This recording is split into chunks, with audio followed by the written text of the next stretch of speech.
Hi guys. So it's been a while. It's been a while since I uploaded anything on my channel.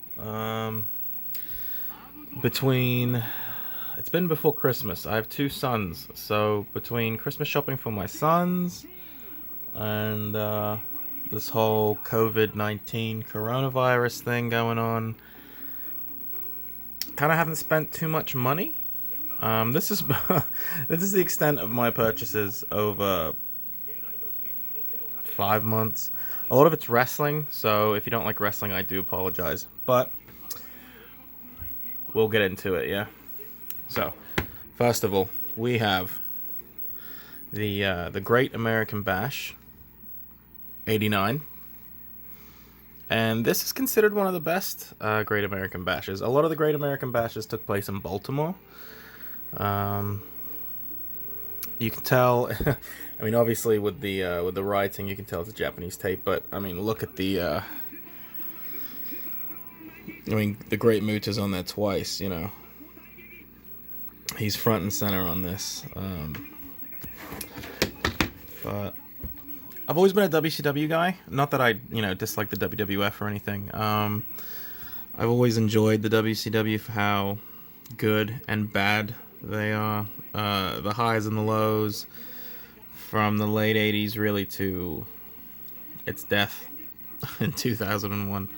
So this is Great American Bash '89. I wish I had more of these. I have 5 to show, which is pretty good. I wish I had more.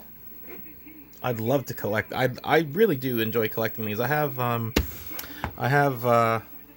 Halloween Havoc '89 on VHS as well. It's in one of my videos. The VHS collection, one of my VHS collection videos. But this is Great American Bash '89. It's considered one of the best Great American Bashes. It's got some really good matches, especially the main event with Flair and Funk. But this is Future Shock. And we go from a really good event to a not so good event. This is,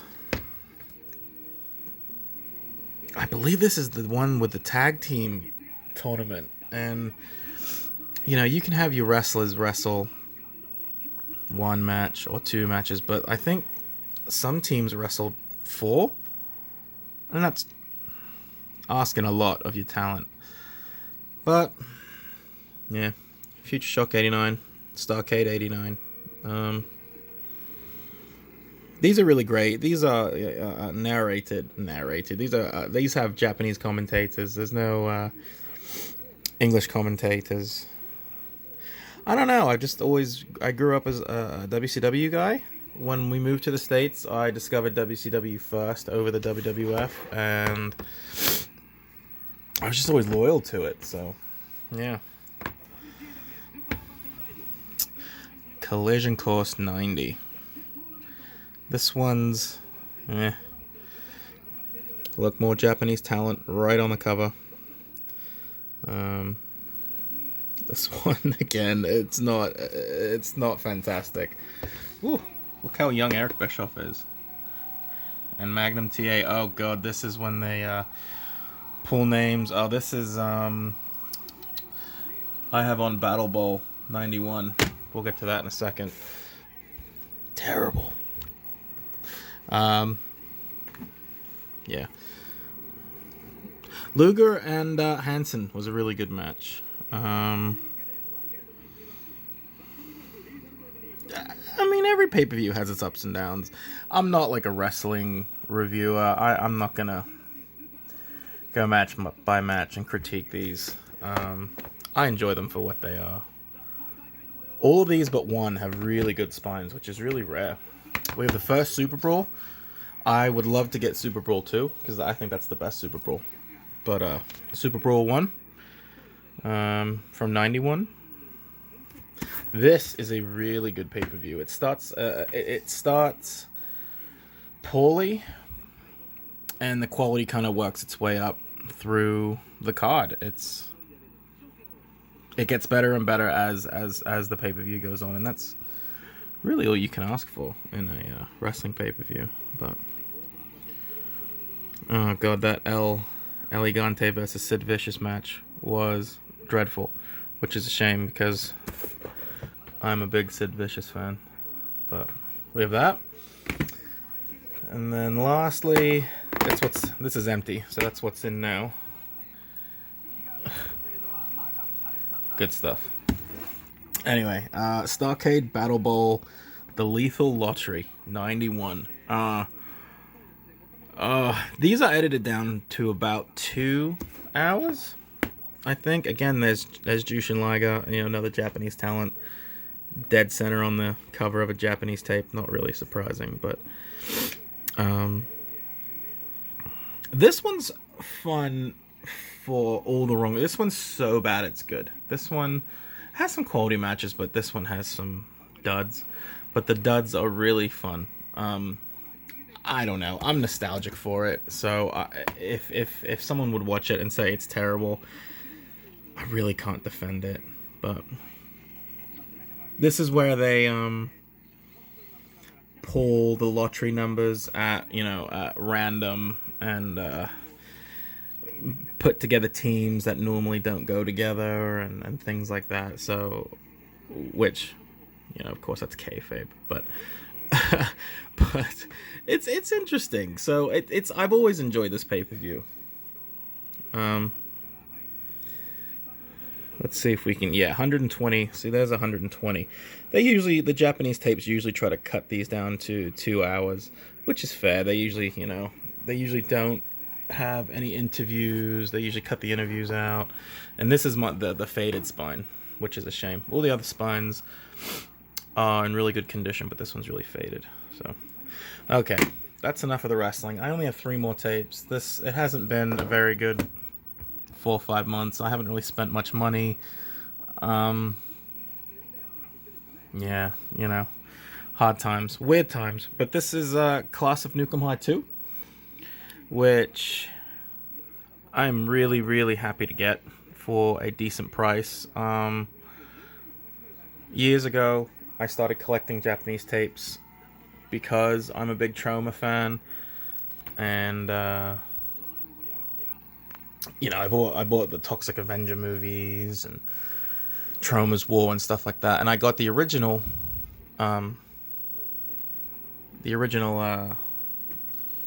High, but I've never been able to find 2 and 3 for decent prices, but I finally have, so that's good. But this is a really busy cover. Of course, they throw the Toxic Avenger on the cover for, what is it, like a 5-second cameo. But these are all right. You know what you're gonna get with Troma. You either love Troma or you hate Troma. If you don't like Troma, I understand that it's